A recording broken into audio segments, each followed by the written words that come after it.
Hi, I'm Marianne Clyde. And I'm Lorna McGill. And we're here with the Isn't She Amazing podcast today. And we have a wonderful guest that is deep in knowledge and wisdom. She's the clinical director of the human trafficking division of World Hope International, and gender-based violence she deals with as well. So Adesty, you've got a big, tough job, and we're glad to hear about it today. Welcome. We're so excited to hear what you have to share with the audience. So tell us just basically what your responsibilities are. Hi, Marian and Lorna. First of all, thank you so much for inviting me here. I'm very much honored to speak with you this morning. So again, as mentioned by Marian, my name is Adesty Dulawan. I'm serving as the Clinical Supervisor at World Hope International based in the Philippines. So basically, what we're doing right now here in the Philippines is we're implementing an anti-trafficking program, which is funded by the Department of State to combat online sexual abuse and exploitation of children in the Philippines. Because unfortunately, in as much as the technological development has um, improved how we are living our lives, how we are managing our relationships, or essentially how we're living um, daily as humans. But then it also opened the gateways to um, exploitation and abuse that targets the most vulnerable population, and these are the children. And the prevalence is really staggering. Um, and unfortunately, the Philippines was found to be the epicenter of the supply side of the live streamed online sexual abuse and exploitation since 2016 by UNICEF. Wow. So, yes. And then in the most recent prevalence studies, like in the recent one in 2021, it was found that about 20% of Filipino children were trafficked or sexually abused online. So that would translate to about 2 million Filipino children. 20%? Yes. Well, how does that happen? Yeah. What's the process? How are they Okay. recruited?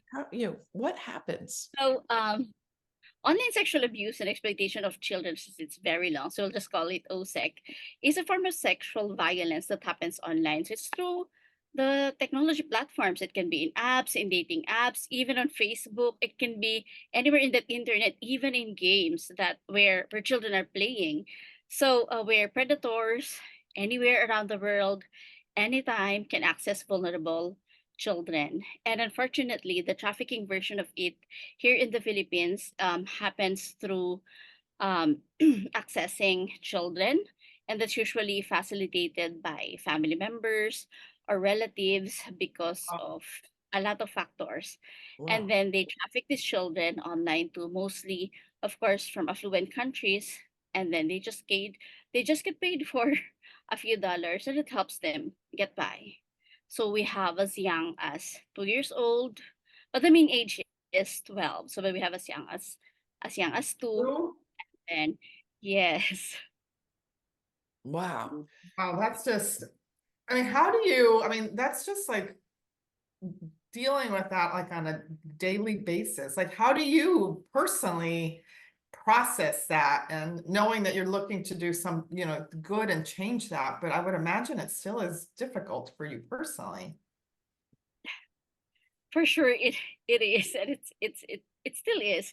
And the thing also, initially when we started the project back in 2019, is that 2018, is that there's not a lot of data on this because it's the newest form of child trafficking online. So there's not a lot of things that you can read about, so that you'll have like a background on interventions that would work for this population or the impact. So there's not a lot because it's an emerging phenomenon. So we started with such a problem. So we did a lot of study, um, limited literatures on related related studies on technology facilitated sexual violence.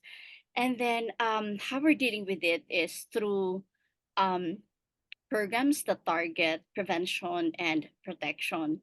So, but since you're asking, like personally, it really is very taxing. Like especially when I was full time really dealing with the program, it's really taxing emotionally, it's draining physically, it's tedious because it's it's in remote places of the Philippines. So we travel to some of these places, but it is also very rewarding. Like when you facilitate children to grow, to transition from being a victim to being a survivor, that those are not definitive experiences, Yeah. that they can still fulfill their dreams, that they can still become the person they dreamt of becoming, that it doesn't define them. No, that experiences like that, they can grow from it, because like it's not something that defines them, it's not something that they are limited because of. So yeah. Adesty, let me ask you then if you can give us an example of how you find out a child has been victimized, how you help that child specifically. Do you have a story or two that you could tell us about a child that was victimized and how you found out and how you rescued that person and helped rehabilitate them? Thank you. How it happens is that we have law enforcement agencies, and they are the ones who do the rescue because we're not involved in the prosecution. We come in after the child was taken from, for example, from the family member who's doing the trafficking. So we come in the post the legal processes of the police taking them from their family, and then Mm. we coordinate with, we have residential facilities. So we have about 30 partners residential facilities where these children are taken for protective custody, and that's where we come in. So we help the children through providing capacity building for the social workers, the counselors, for them to be able, at the same time, direct intervention also. So specific story, there's a lot to choose from. Um, one thing though that's very um, one thing one story I think that I can personally relay would be a case that I personally handled. So it's a case of two siblings. We came to know about the case through our partner residential facility because they were already brought there by the police for protective custody. So these siblings were perpetrated by a family member. So at that time, it's a boy and a girl. The girl is an elder sister, is about 12, and then the boy then was just about 7, I think. Yeah, 7. And then so we went there. I personally handled that case, so provided evidence-based intervention. We tried out, like the existing interventions, Mhm. like game-based CBT, since these are children. So I did all that session for this kid, and then, like during those, especially when you reach, like the trauma narrative part of the trauma treatment, you get more details about how horrible that experience is. So if it just so to give you a picture of that, like them imagining their mom getting handcuffed by the police was more permanent as an image in their mind Yeah. than, like the dancing, the doing all the sexual performances on Yes. screen. But the family getting broken, their mom getting going to jail, and then them taken by the social worker to be placed into a residential facility. So that was, like a very particular image that gets stuck in their head. And so we do all this process of helping them, like reframe, helping them gain coping skills, helping them um, regain a better perspective, specifically on assigning blame to themselves, because guilt is really very high. They assign blame to themselves, that it's them who sent their mom to jail, things like that. So we do all those processing, and then ultimately we help them, of course, rebuild their sense of self through, like a deeper intervention of helping them with affirmations, helping rebuild how they see themselves, because these are children. Like until we repair that, they won't be able to, like realize that they are more than their experience.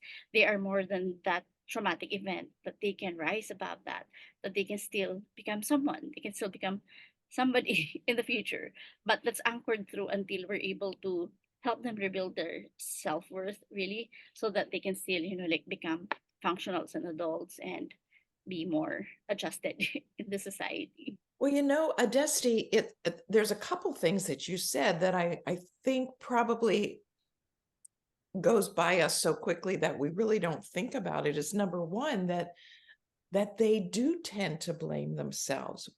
I'm the Right. one that destroyed the family. I'm the one that caused my mom to go to jail. I'm the one that caused all the publicity, all this kind of stuff. And that's a huge burden for an adult, let alone a small child. Right. And so that's one thing. And the other thing you mentioned, that it was a sister and brother, and which indicates that boys are victimized how as often as girls, or is it equal, boys and girls victimized? Data shows that about 70 to 80% are girls, and then Okay. very small fraction of the number are boys. But yeah, there are boys also in the population. Well, so here's a question also, because you deal with children, but trafficking also involves adults. Again, mostly women and once in Right. a while men. But do you deal with that as well? The adult Um, victims of trafficking? since this is an emerging phenomenon, we don't have yet a lot of, like, perhaps it happened even before 2016. It's just that the it wasn't known before then. So we don't have adult clients yet because it just started, like, the first case was 2011. The first, like, it was an Australian national who operated a cyber den here in the Philippines and victimized, like, really a big number of children. So Mm. um yeah, so it started then, but so we don't have a lot of adult clients since this kind of phenomenon started just um in the recent years. Yeah, and I'll Yeah. say Back that in the I did some work with a anti-trafficking expert, and just working with him, I was surprised that there are a fair amount of adults in the United States that are trafficked. So, which was very surprising to me. He kind of envisioned that it's somebody that gets like swiped and taken away, but a lot of the people, especially like here in the United States, are actually trafficked, and they live at home. They're living at home and being trafficked. I think that's another, like, that for me, that was very surprising. It never occurred to me that that would be the way it was happening. So I'm sure there are other people out in our audience that don't realize it. Yes, What for sure, exactly sex trafficking is. correct. Well, That's the thing though, on the prevention side, because what I was telling about was, like, the intervention. So, but yes. on the prevention side, that's also the thing that we work hard on, because you're correct, Lorna, where even the definition as to whether is it an abuse, the person did not touch me. It's just on the screen.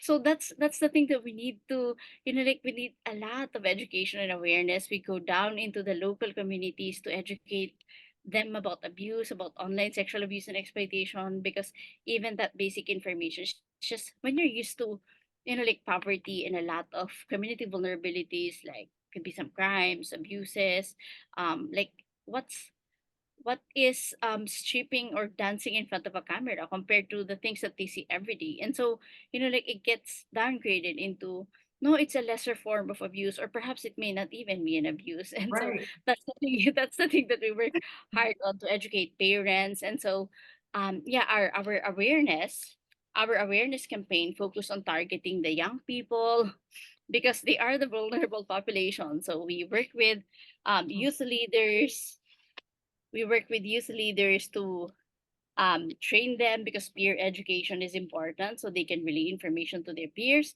And then also, like parents, teachers, and then community leaders. So we provide awareness campaigns in these local communities targeting um, adults and young people. Yeah, because you have I mean, young people that are walking around with, this computer in their hands, that they have access to so much, and so many people have access to them that wouldn't in a normal, years ago, they didn't have access so easily. And I'm sure they build trust with them, and then that's when they get Yes, them that because path. yeah, So because what do you especially for go ahead, finish sorry, your thought. I was just going to ask a question. yeah, I was just hopping on Lorna's thought a while ago. Yeah, especially in family perpetrated OSEC, they really do groom the children, and so they rewire them into thinking that it's not nothing is wrong with it. It puts food on the table. It gets you it something. It gives us money for to buy your school supplies, your pens, or medicine for Yeah, grannies, things like that. So yeah, that's a So lot what of do you pressure. suggest parents can do to participate in the prevention? Um, what can they be aware of? that's a very good question, because there's also in the data, in the recent data, there's also already a high prevalence of self perpetration, meaning to say it's especially among the older teens, where it's them themselves who go through social media or dating sites, and then they stumble upon predators, and then they get extorted to do more sexual performances. So it's really very important for parents to monitor the online activities of their children, and very importantly is communication. When they because when they don't talk, when they don't have, like a good relationship, when trust is not there, and then the adolescent, say 14, 12, stumbles upon someone asking for, say, a photo, or and then they can turn to their parents, then the story will go Hmm. further into possible exploitation. So, like we always teach the parents that communication, monitor their activities, ask them, and then teach them about online safety. Like, for example, not just adding strangers' friend requests in any social media sites, blocking off, and use because there are already built-in tools actually. Say for example, in some apps, there are there are digital parenting tools that are built in already in some of the um softwares and apps that we are using, and parents should be aware of it also. They should do some their own education also, for them to be able to have tools in monitoring and supervising their kids' online activities. Wow. And that's so hard because, especially with teens, young teens and teens, is that it seems to be a normal progression of things that they're breaking free and there's conflict and so forth. So I'm When wondering. I used to always say when my kids were teen, it was at the start of the information age but I was always saying they're like 10 steps ahead of me. Like I know this is so part of their life. And I was learning. And so it was like, I had to Correct. monitor their account, but I was like, do they have like a fake account out there that I don't have access to? Like all those things of really, it is a big responsibility on the parent side to try and really keep up with it. I know for me personally, that was a challenge. That's a common comment that we get from the parents. Like, they know better than us about technology. Like, but then, like, you need to educate yourselves. And of course we teach them, I'm because wondering they if really need to.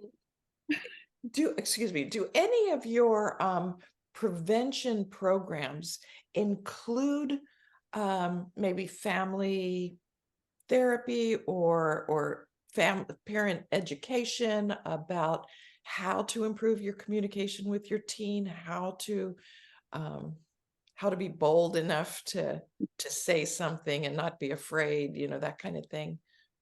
Okay.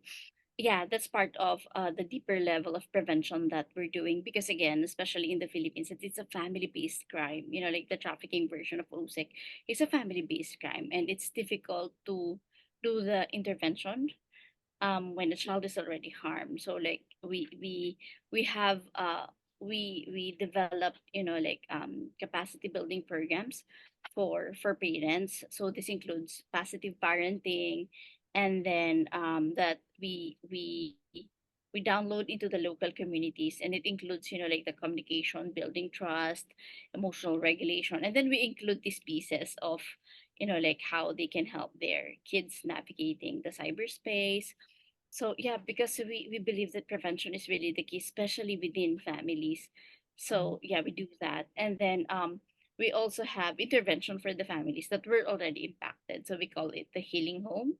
So it's about like 10 sessions of family therapy. It's sort of like a family psychosocial processing for the impacted families and those who are at risk. So yeah, we help them in developing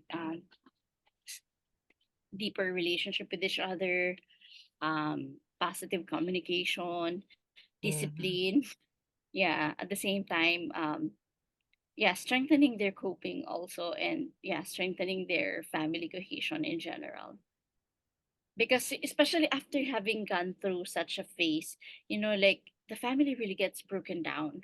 So Yeah. like the repair part is very difficult, but we feel like it's really is the missing piece also. Like it's a neglected part where like after the child is rescued, it got rehabilitated in the center, and then we put them back in the family that's non-perpetrating, and then all done. But no, like they went through something that's horrible as a family.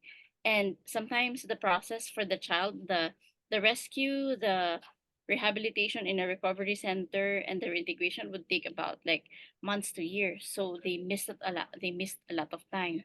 So of course that create a lot of changes in their family dynamic. So yeah, that's some of that we are treating in the family intervention to help them. Like the basic is really getting to know each other again, reconnecting, developing better communication patterns, and yeah, within the home. So much to do. And I understand you've got a team that you work with. Now you're based in Manila, right? Yes. And yet Philippines is a big place, spread out. How Yes. how do you how do you how does your team work? I mean, do you have people all around the Philippines? What we're trying to do is a systemic approach where we develop capacity strengthening for the already existing systems in the local communities. So like the local social workers, the counselors that are in these specific places, Mhm. because like this project is project based. When it ends, if we're doing direct work, then um it won't be sustainable. So we've been developing capacity building programs for these different sectors, like the leaders in local communities for the prevention, and then the social workers for the intervention. So we train them. But at the same time, we do direct also. So at the same time we're labbing it also to the national office. So we have identified the project is based in specific regions where there's high prevalence. And then we have a team in each of these regions. And then that's how we're approaching it. We coordinate with the local governments in these specific regions. At the same time, on a higher level, we're working with the National Social Welfare Development office to like be more coordinated in the prevention and protection activities. Wow. I have Yes. a Whew. Yeah, I have a question for you, but you personally. So on the World Hope website, there's a statement that says, as Ashley described it, for her, my career choice initially started as simply being interested with people, how they live their lives, how they think, and how they respond to situations. So that's really broad. So how did you decide to narrow it down to focusing on trafficking? Yeah, that's something also that I've been reflecting, because yeah, initially I was in the academe, and in the clinical practice it's more of individual, like individual interaction with clients. And then but then yeah, at some point it just felt like perhaps I could do more difference. And so just that just that inkling led me to being into the development sector, where your impact is really like broader. At the same time, you're serving really the more vulnerable population in the country. So it's it really is like a transition, but was definitely a good move for me. Well, and you've been a licensed clinical psychologist for quite some time. Yeah. And it's just this is a very specialized and unique target market. And yet it's so vital, because what I hear you saying is like you have to build up the family. the family is, not that anything's necessarily wrong in the family, because some of this just kind of happens through normal growth of children and so forth, and people taking advantage of unhappy situations and so forth. But it's just I'm overwhelmed with how committed that you are, and I know that you work closely with all the different World Hope centers of the trafficking issue. And how many are there around the world? That do you know offhand how many specific centers? I mean, one in Cambodia, one in maybe Sierra Leone or Liberia. How many are there around the world for World Hope? For trafficking centers, the country where we have is only in Sierra Leone. We used to have also in Cambodia, but it was an assessment center, but they transitioned into a more community-based approach services. So right now the only country that operates a recovery center is in Sierra Leone. And the unique thing here in the Philippines is that since we don't operate, like, which I feel is a good approach, because we're working with, like, rather than just one center, we're working with about 25 to 30 recovery centers, and then equipping them, because like when the project ends, they will be able to do the interventions that we've been training them on, and providing clinical supervision in the conduct of all of this intervention. So rather than just putting up a place and where children are housed, so our approach is really more of, systemic, where we provide capacity for the already existing agencies that are in there who are providing care for the traffic survivors. I mean, I Oh, can see how that could be so rewarding. I mean, heartbreaking in some ways, but I can imagine when you do see the impact that what you have been able to lay the foundation for that will help solve this, because it's a big issue out there in the world. And what's so troubling is there's obviously, lots of purchasers of this product, that's yeah. being produced, which is And that's it's not just in the Philippines. Like right now, it's already scaling up high also in other Asian countries and in Africa. So it really is a global issue. It just so happened that the Philippines was spotlighted Oh, as the highest over the past few years because of some other factors, wow. because of things that make the country more vulnerable. Wow. So let me ask you a question as outsiders to looking in. How can the audience watching this program, how can we be involved? Um, how can we help? What are ways that the basic community can help? First one would be, like, if they have a heart, they can support, they can donate to World Hope International for the anti-trafficking efforts.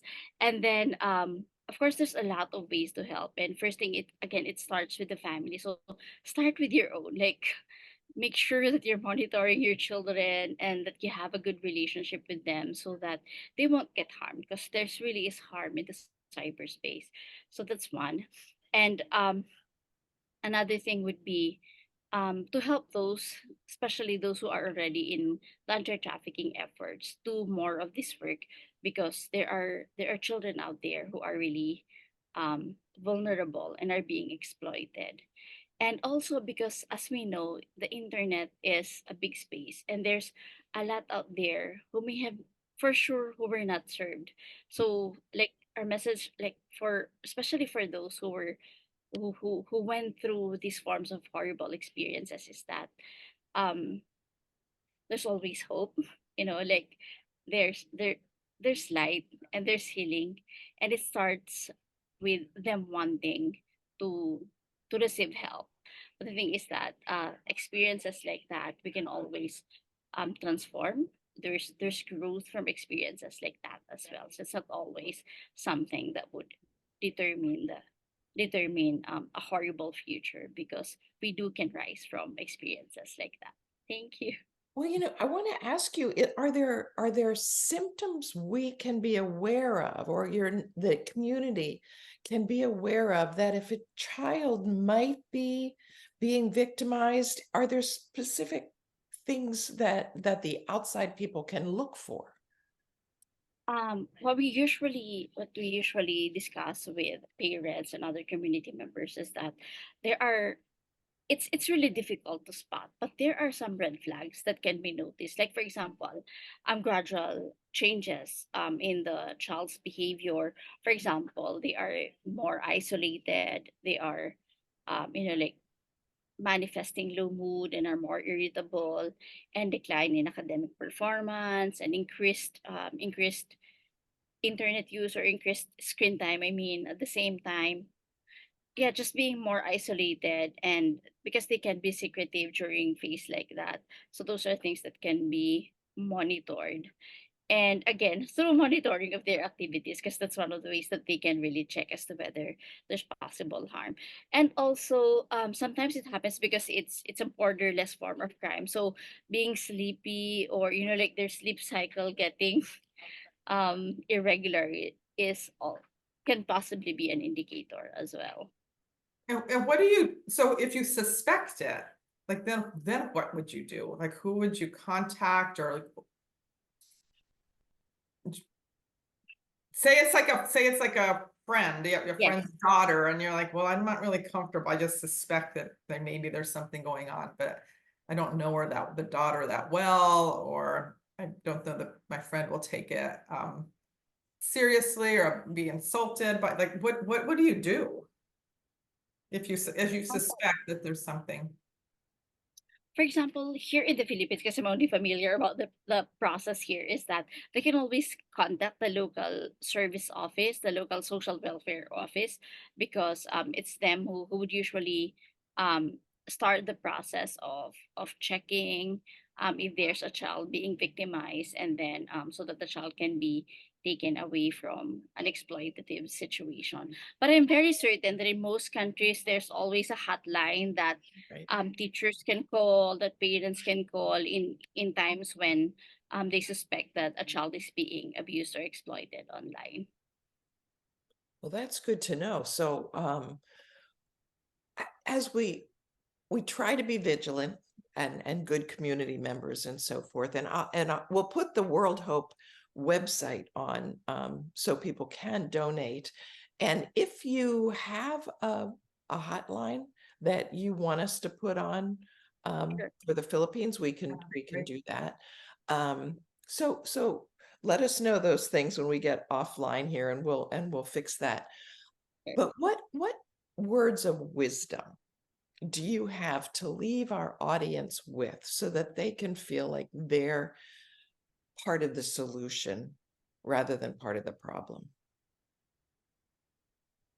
Um, since this is, like a borderless form of crime, it will really take a societal effort to curb this one. So there are vulnerable children out there who are being harmed, and so I wanted to put that responsibility to everyone to really be vigilant. Again, start in your homes, and then check on kids nearby, and yeah, constantly check on children, because we really need to take care of them, because experiences like this um could impact them in a way that's very adverse. And so prevention is really very important. So we are all responsible, because especially for adults, because we are responsible to take care, to provide, like a safe and secured space for children. So it's everyone's responsibility to join the effort in preventing um online abuse and exploitation of children. Great work. Adesty. Wow. Yeah. Thank you so much for reminding us of that, and for giving us the information you've given us. And thank you for what you do and being a guest on our show. Yep, absolutely. It's been great learning more about what you do. We Thank wish you you the so very best. much. All righty. We'll see you later.